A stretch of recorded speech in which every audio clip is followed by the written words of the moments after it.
Through his foundation and businesses, he donated nearly $7 million to the COVID-19 pandemic. And in 2021, ESPN named Arthur Blank as the 2021 Sports Philanthropist of the Year. He is a tireless advocate of using purpose and profit hand in hand to benefit the communities around him. I've had the pleasure of being involved in 2 construction projects that are a result of this man's generosity. Brassfield Gorey is currently building the Arthur M. Blank Hospital for Children's Healthcare of Atlanta off North Druid Hills, and the Arthur M. Blank Family Residences for our dear friends over at the Shepherd Center. These 2 projects would never have been possible without his generosity, and they're going to change the lives of everybody who passes through those doors. Being a Marine, veteran, what he's done for the Shepherd Center, it really means a lot to me personally. So ladies and gentlemen, I'd like to welcome Arthur M. Blank.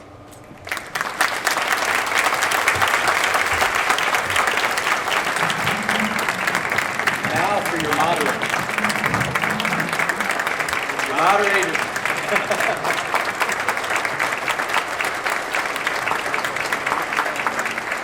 Good morning, everybody. I'm the substitute. That guy up there decided to do something else today. I've got to meet with about 40 of our ranch people all the rest of the day, so I'm more dressed for ranch than I am for here, but accept me as is. Thank you. Fantastic. Now for your moderator, Samuel S. Owens. He's currently a partner at Denton's Public Policy Practice and is a member of the firm's State Attorneys General Group here in Atlanta.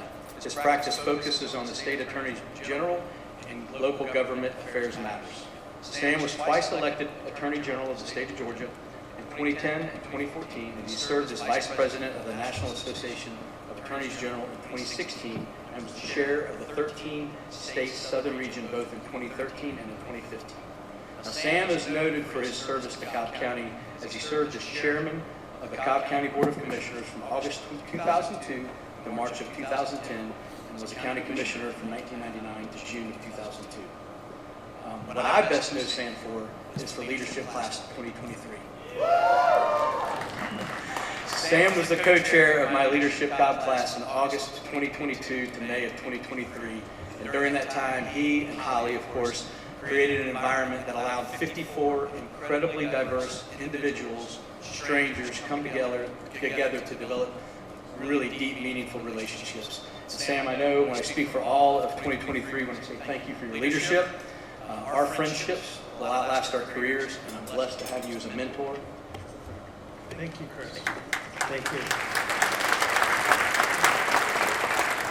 So good afternoon, everyone. So Arthur, I think where we're going to start is you're probably one of the top 2, 3 Atlanta philanthropists. You constantly are looking for more ways to give back, to improve the lives not only of the people in Atlanta and Georgia, but Montana, as well as nationally and globally. Can you tell us a pivotal moment or a pivotal experience that inspired you to want to give back so much? I would say I was fortunate. I was born into a household, set of parents that, although we didn't have very much, we lived in a middle-class community, single-bedroom apartment that shared with my brother. I was born to family, parents that cared deeply about making a difference in other people's lives and about passing through once and making a difference and making sure we were committed to leaving the world a better place than what we found it. And so I think that was, quite pivotal, if you will, in my life. Being brought up in that kind of ethos. I think my religious background, I know we have a rabbi here today, maybe more than one, but and just my values were set in place, I think, in my early days. And I think with the successes, the business successes that we've enjoyed, going back so many years and starting Home Depot in Atlanta co-founding it in 1979, I had a lot of opportunities, resources, and ability to make a difference. And what I found, which everybody in this room has found, is that the more you give, the more you get back. And so I've committed a member of the Giving Pledge, and you have to commit to at least 50% of your estate has to be given away either during a lifetime or part of your estate planning. My my case, I've said probably over 95%, probably close to 97, 98% of my estate will be recycled back to my family foundation or through my children's foundations as well. So, that's a beautiful thing, and it's important to all of our associates and all of our businesses today that they know they're working with an organization that not only cares about who's serving, whether we're guests, our fans, our customers, whatever business we're talking about, or our grantees for our foundation, and where we're recycling that profitability back into society. So it's really, I would say it's not even a responsibility, it's an honor to be in this position, and I take it very seriously. And I spend an awful lot of my time in philanthropy today and trying to find ways that we meaningfully. We have a great foundation staff. We're blessed with wonderful group of people that are committed to the same set of values. So I think I'll continue to look for ways that we can change the world in a better place. And we have our challenge today. Our foundation is 6 collective areas of giving, found initiatives. We have social giving funds. We have a whole variety of things that we do, both in Georgia and Montana and nationally, and to some extent on an international basis. We do work on disasters that occur around the world, including the Caribbean and other areas. And we've been engaged recently in trying to help from a humanitarian standpoint in what's going on in Israel and Gaza. So we care about, to us, humanity has no borders, has no boundaries. We're all connected. We're all brothers, we're all sisters.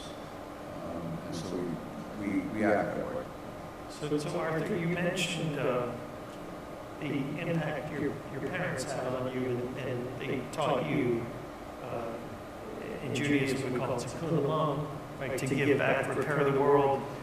What's interesting to me is you're now teaching that to your children.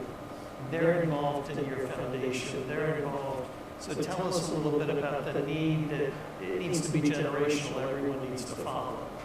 Well, I think that's a challenge. It's interesting because when you go to these Giving Pledge meetings, when you're in these rooms with a large group of billionaires, and one of the things they all struggle with, honestly, is how do they pass on their values and their philanthropy and their notions about caring for others, etc., about tikkun olam, to their next generation, to their children. I think I learned it was an interesting story back in 1992. Sam Walton, who's the founder of Walmart, was a big proponent and supporter of Home Depot. He was close to both Bernie and myself, and walk our stores. And at that time, Walmart was, a big company. It wasn't what it is today, the largest retail company in the world by far. And so Sam passed away in '92. I had dinner with his oldest son, Rob Walton, who now owns the Denver Broncos team, his Rob's daughter and his son-in-law. And so I asked him, well, how are things going? He said, well, business is doing fine. I said, how's the family doing without Dad? He said, well, we're doing okay, but we're struggling because my dad was so focused on producing, building this incredible company. It's not that he didn't care about people, he did care about people deeply, but he didn't have time for philanthropy. So the family, when he transitioned, as the French would say, went to the final transition, if you will, the family did not know anything about philanthropy. So they were struggling in terms of, we were the wealthiest family in the United States by far then. Probably still today, you read about Bezos and Musk and others, but if you accumulate all the wealth of the whole family, it's probably still very close to the very top, certainly in the United States and out of the world for that matter. So I came back and said, we just didn't know how to handle all this stuff. So we're struggling with that. So I came back to Atlanta. I have 6 children, Bill Baldwin, our board members, is here today, and Skate Knopsinger and God Blackway also helped run Atlantic United for us. Does run Atlantic United for us, and else does run it. There's probably other associates here as well, and I apologize. I understand, I apologize. all my brethren from Home Depot is still my seventh child. So I have 6 children. So at that time, my 3 older, they call themselves batch 1 and batch 2. That's their terminology. But they all get along great, and I get along great with their mothers. And wonderful relationship with their mothers. So, you know, I said to them, I said, I really want to get you involved with philanthropy as early as we can. So I've learned this experience from Rob Bolton, how we avoid this, et cetera. So we started our family foundation in 1995. All 3 of my older children are involved in the foundation, doing a variety of different things. The young kids are transitioning into the foundation. I'm also blessed now my young kids are interested in being part of the businesses that we're running today. The older kids had a great appreciation for Home Depot, but didn't really want to go do that, so they do a variety of other things. So it's a blessing really to work with my children and to see our family values and their values and their spouse values, see they articulated the decision making they're doing every day in helping us run the foundation today, both for our family foundation and they each have their own personal foundations as well. So it's you know it's a great thing to be able to see your children you know live those values. It's very special, and I deeply appreciate it. And I thank the moms and thank my son. I was involved. Decisions made my own kids have made along the way, and support by their spouses and their children. So Arthur, you mentioned that the foundation has several collective giving areas. I believe there's 6, but every time lately I'm driving up 85 from downtown Atlanta, I run into this, probably your most, one of your most salient areas, healthcare, mental health, children, when you go see CHOA in that new hospital at Druid Hills at 85. And for those that haven't, that, you know, they only stay on 75, they don't get to 85. Let me suggest if you ever have a child that's sick, you're going to want to be at CHOA because they do an unbelievable job for children. Tell us about what led you specifically to make that a reality. Well, I think, and I've said this to Donna Hyland, who's the CEO of Children's Healthcare System, and her problem was she didn't ask for enough money for it. But I was happy to make the commitment that we did. And in a real serious vein, whether you're Nelson Mandela, who believes strongly that if we don't, appear the world for our children, and we're doing a pretty poor job in our own lives. Very simply, children represent a third of our population, 100% of our future. We need to take care of our children, and children's in this case, and a number of other great hospital systems throughout the country, but the one serving Atlanta and the Southeast does an incredible job. And so it really was a true blessing for myself, my family, to be able to be part of that. We've been part of it. Stephanie, the mother of batch 2 of my kids, has been involved with children for probably 25 years. Doug Hurts, one of our limited partners for Falcons, has been involved with children for probably 25 years as well, maybe longer. So we've had a deep connection to children. And actually, Donna Hyland, believe it or not, actually worked for the Home Depot in the accounting department many years ago when we first started the company. Most people don't know that, but that was her background. And obviously, she's known as this incredible leader and running this wonderful hospital system. So, we look for opportunities like that. And that's why I encourage grantees to say, well, should we ask? I said, if you have a need, you have a passion, something we feel strongly about, whether it's in our collective areas, given or not, speak up. We want to hear about it. We're looking for opportunities to invest in humankind and trying to create opportunities for people, moving out of situations where things are terribly imbalanced. Try to figure out how do you get the underserved to the better served. So we're open to, we have no limits on good ideas. So Arthur, everyone knows about, let's head to sports for a second. Everyone knows about the United, the Falcons, but they probably don't really know much of anything about your newest endeavor, Atlanta Drive Golf Club. We know, PGA stores, but could you talk to us a little bit about your newest venture? Number one, many people listening probably don't know about our commitment to the game of golf. So we operate these PGA Tour superstores, which are based in Atlanta.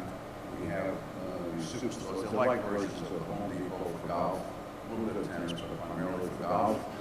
They operate in basically about 2/3 of the major markets across the United States today. It's the largest golf retailer, especially golf retailer in the world today. And we're expanding it, rates probably 20-25% a year. It's doing extraordinarily well.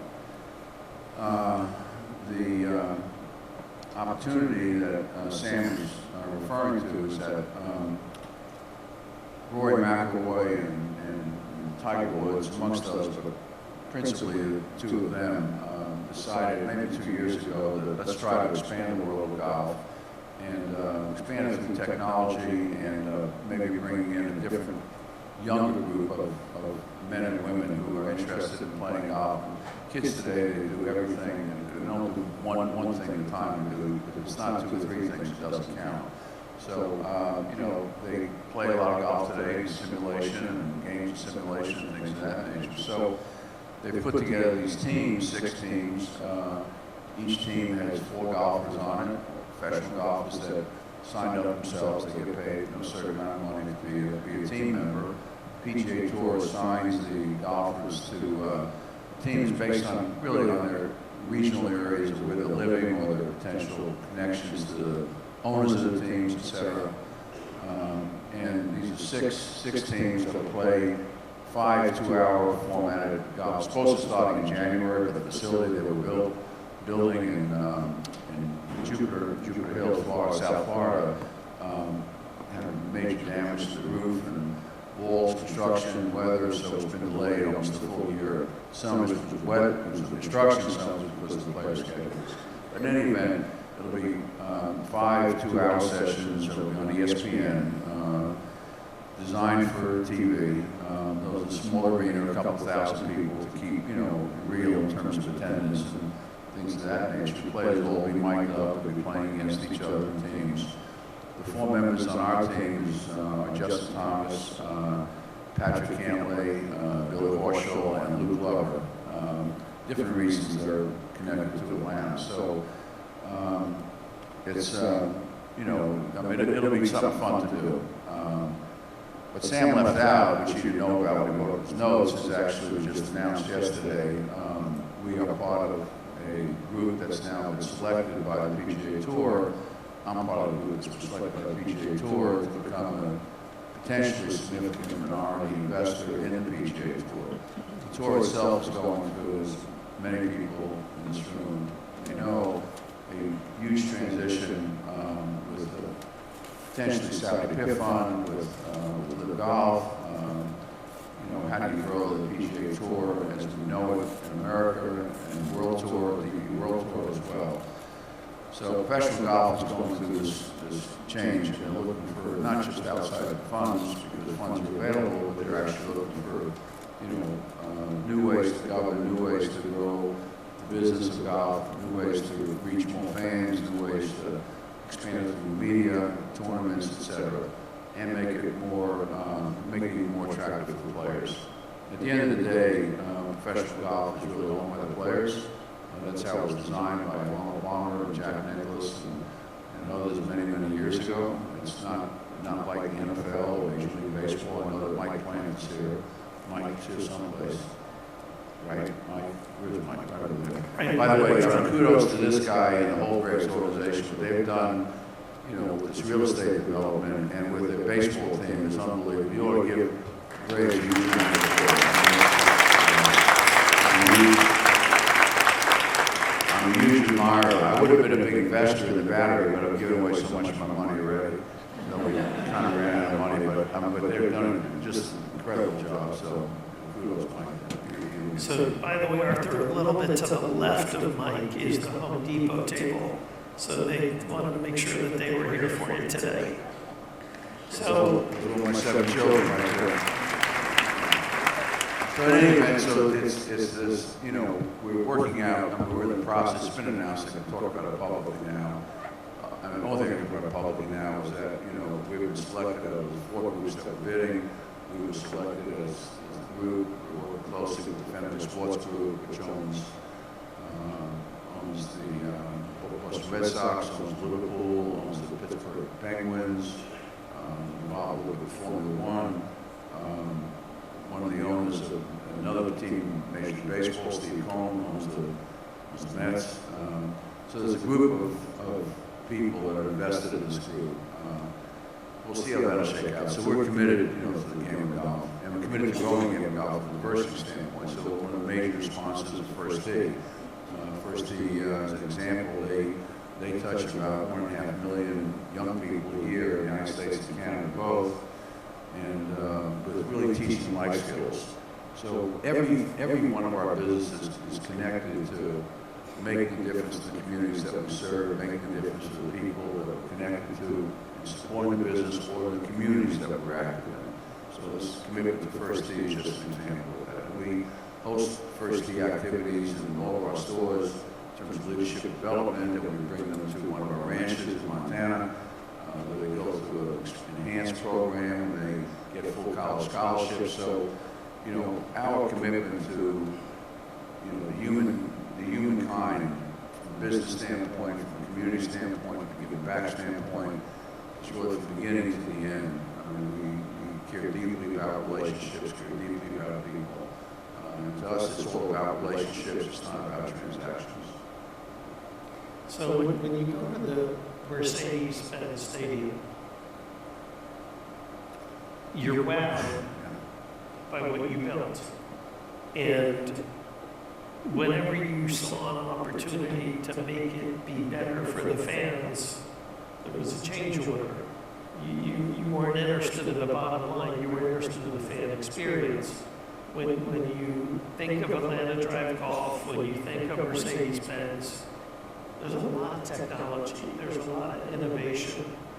Could you give us an idea of what you see in the future? I mean, it's not just throwing footballs or kicking soccer balls, it's the fan experience you're so interested in. Yeah, so I think that's, that's 100% correct, Sam. Take a little different twist on this. So the NFL and Major League Soccer, they rate, the NFL does, Major League Soccer does it differently. They rate every stadium in the NFL, every franchise in the NFL for the quality of the fan experience that people have. And that's everything from how do you get in the building, out of the building, how's the food, how's the beverage, how's the security, how's is the products available to buy, and just, every aspect of it. How you welcome, how you treated, etc. So for the last 2 years, our guests in Mercedes-Benz Stadium, despite our average record, which is obviously an issue, but putting that aside for a moment, our fans across the country have rated Mercedes-Benz Stadium as the #1 place to attend an NFL game or a Major League Soccer game.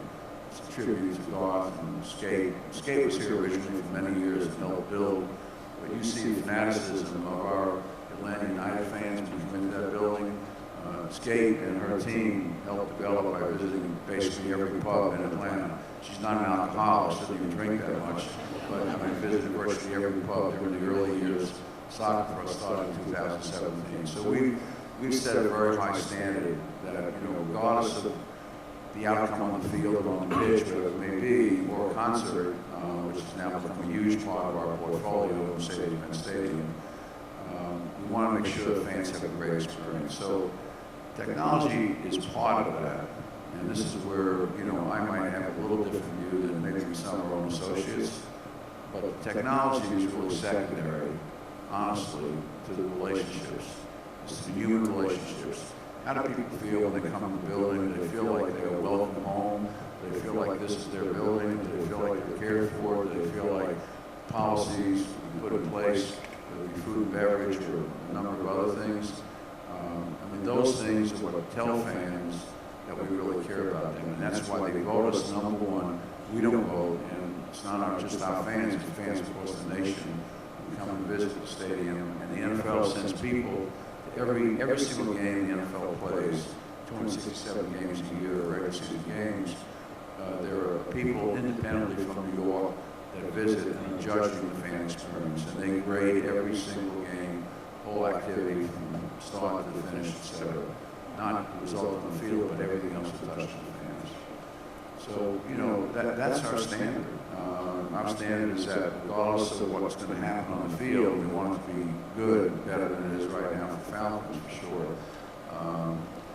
But we want it to be good, we want it to be the very best for our fans in terms of their experience. So the technology is really kind of a piece of that, but you can have the best technology, and if your people aren't trained properly in terms of how do they care for them, how do they make people feel, we're all in the relationship business, you know. It's not a one-time transaction. It's that how do people feel when they come in the building, they want to come back again, they feel cared for, loved for, you walk in their footsteps. Food and beverage is an example of that, and I don't think it sense of the time, Sam, but, you know, when we moved from the Georgia Dome, we had an opportunity to have control over food and beverage, assortment, quantities, qualities, pricing, et cetera, in our own building and Mercedes-Benz Stadium. So, you know, sitting in one of our leadership meetings, I said we're going to be competitive with what I call street pricing. In other words, we weren't going to charge anything for food, beverage, or any other products that were not available across the street, down the street, a mile away, 5 miles away, etc. We never wanted fans to feel like they were a captive audience who were going to gouge and take advantage of them. So, I mean, for 5 seconds to 5 minutes, that was quiet in the room. We're really going to do that. So we're cutting our prices by 50% on everything. So we did that. It was a leap of faith for me. My friends here at Home Depot, for them it would be a leap of faith, and it wouldn't be for me, because I understood building Home Depot for 23 years before, you know, Bernie and I left. You know, we knew that pricing was very important, and that people would respond to that, respond to a caring environment. So we changed all of that, and year one, our revenue went up by 150%, but the quantities of what we're selling were probably up by 250%, and continue to grow from there. And we were rated number one for food and beverage, you know, throughout the United States, in Mercedes-Benz Stadium. People joked about it. They said, well, it'll be for certain games, it won't be for year one, it won't be when we have, you know, college championships games, Super Bowls there, whatever it may be. As a result of that policy, when President Obama was president, he heard about it. He was watching one of our games on NBC. It was a Sunday night game.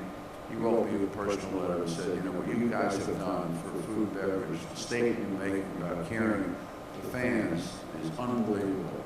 And I just want to thank you for fans across America. And since then, there's been probably 150 stadiums, arenas, college programs, other professional programs that have changed to that same level. I can't speak for the Braves, Mike's here, he can speak for himself, but you know, I mean, there's been, you know, I mean, we've provided that. In some cases, that pressure has, you know, it's been pressure. One of my good friends is Tony Ressler. Tony owns the Hawks. Went to the Hawks game a couple of years ago, and he walked in and he said, you know, he said, USOP. He said, Tony, what is that about? You know, I'm here to watch a Hawks game. He said, because, you know, the State Farm Arena is only, you know, less than a quarter mile away from Mercedes-Benz Stadium. He said, we got so much pressure from our fans because of your pricing and your selection and quantity. Instead of food and beverage, we had to adjust all of our pricing, you know, to your levels. I said, well, you know, how did that turn out? He said, well, in the past, we were rated in the middle of the pack in the NBA for food and beverage, et cetera, et cetera. Last year, when we changed to your philosophy, we went to number one in the NBA out of 30 teams. So, you know, it's not just about us, it's about trying to impact communities at large and the fan base at large. It's just an example of leading by example. My mother had an expression, do the right things for the right reasons and live with the consequences. So it's not a matter of always like trying to figure it out, is it this, is it that, is it, you know, what's the right thing to do, make those decisions, and you live with the consequences. So, you know, that's just an example. So when we talk leadership, when we talk philanthropy, the commonality is putting people first, Absolutely. is improving every single day, whether it was at Home Depot, whether it's with the foundation, everything you've been involved in. So with that thought, we're now close to 2024. I'm sure you're thinking about not necessarily quote unquote a New Year resolution, but you're certainly thinking about what you want to do in the coming year to continue improving the community. If you could speak about that, sir. You know, there's a poster that Phil Knight, who founded with Nike, did some years ago, and I had a copy of it. He was assigned to me recently, but it didn't work out the logistics. But in any event, it says on it, there is no finish line. So I think, you know, that's part of my philosophy in life. I think all of our businesses, and Cobb will tell you that, and Skate will tell you that, and folks from Home Depot will tell you that, and all of our business leaders and all of our businesses today, Bill sees it in our family foundation meetings, et cetera, that, you know, it is a matter that, you know, good is the enemy of great. So, you know, we will continue to push in every way we can to try to make more of a major difference in all of our businesses, more successfully, et cetera, understanding that 95% of the profitability is being recycled back into society in whatever ways that, you know, we feel is the most meaningful. And I think, you know, at the same time, you want to have, the last book we wrote, for a good company, talks about this, you know, cycle that exists between customers, and communities, and associates, et cetera, et cetera. Associates today are more and more demanding, and they should be. They want to be attached to companies and organizations that have purpose. Young people today they care more about climate change. They care more about social things. They care about how do you mix, and one of the questions we didn't get to is that how do you mix, you know, policy and politics and social activities and commitments and things of that nature. They're interested, more interested today, and demanding today that companies and leaders take positions and be accountable for what they're saying. So, you know, we've just seen in the last couple of days that, you know, 3 presidents of great universities in the United States being challenged by Congress for comments they were making, or theoretical comments that are being made on their campuses, MIT and University of Pennsylvania and Harvard. So it's you know, not just what's politically the correct thing to do, or what's morally the correct thing to do, you know, and being responsible, you know, to a higher purpose in that way. And I think that's a great thing for business to be pushed that way. The Business Roundtable for the first 75 years cared about primarily one thing: return to shareholders. Today, one of my good friends is Jamie Dimon from JPMorgan Chase, and Jamie chaired the Business Roundtable for many years. You know, with his leadership and support of everybody else. I mean, today, part of their definition of success is yes, return to shareholders. We need that, et cetera. But beyond that is that how do we make a difference in people's lives? How do we care for our communities? How do we make sure our suppliers are successful? All of our partners in this cycle of life that we are connected to. So we'll continue to refine that, push for that, and continue to do the best we can. You know, it's be honored to be asked to, you know, come to a chat like this and continue to earn that privilege. Whether it's myself or any of our leadership team, and because we think we're doing things well in a lot of ways that are very meaningful, setting the right kind of example. So this guy's become a good friend, Sam. I want to thank you for your commitment. The firm is very helpful to us in a variety of areas, and giving us the education and background that we need. And again, congratulations to everybody in Cobb County. And I'm picking out the Braves here because, you know, a lot of the senior management of the Braves are people I've been in a friendship relationship with for many, many, many years, and I admire them, everything they've done, you know, community, giving back, and being part of the community in every way, and building this part of Cobb County, which is, you know, people say, well, how do you feel about the Braves? I mean, you know, they left Atlanta. It's illegal land, they ran up the road. I mean, it's you know, it's, Cobb County is Atlanta, you know, I mean, it's, you know, the city of Atlanta has less than 1 million people living in it. Atlanta has over 8 million people living in it today, so, anyway, credit to everybody here. So, Arthur, we want to thank you for, we've been blessed by your values, your leadership, your philanthropy. Let's give the great Cobb County thank you to Arthur Blank.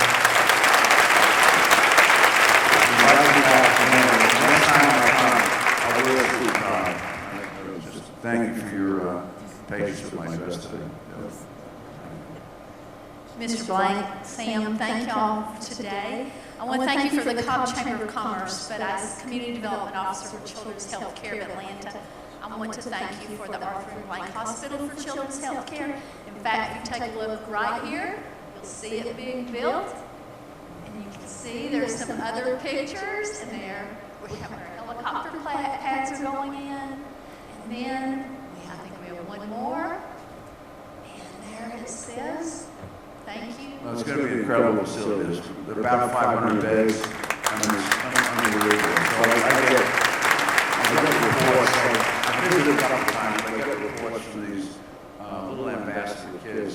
And I get them pretty regularly. And there is every aspect of construction of the hospital. It's pretty amazing. I mean, they've been there and they talk about groundbreaking at the level of construction. And now they're showing me finishing rooms and emergency rooms and patient rooms and you know, so that's right, and we're going to move on September the 29th, 2024. We will move every child from our Eggleston campus of Children's Health Care to our Arthur Blank Hospital. We'll go from 350 beds to 466 beds. Isn't it magnificent? Yes. We'll have every one of our cancer patients at the same hospital, along with technology and research. We're so excited to serve what you do each and every day for children all over our country. And you have two of your sayings that you said. One you said today was that a third of our population in the country is children. Children's is 100% of our future. And the other thing you said was when you walk into a children's health care facility, you feel wraparound love. And I believe that 100%. We're thankful for you. We're thankful for the Children's Health Care. Brasco and Gory, who's helping us put this all together. And it is a great project, but I want to particularly say thank you. We're not only grateful for today, we're grateful eternally. Thank you, sir.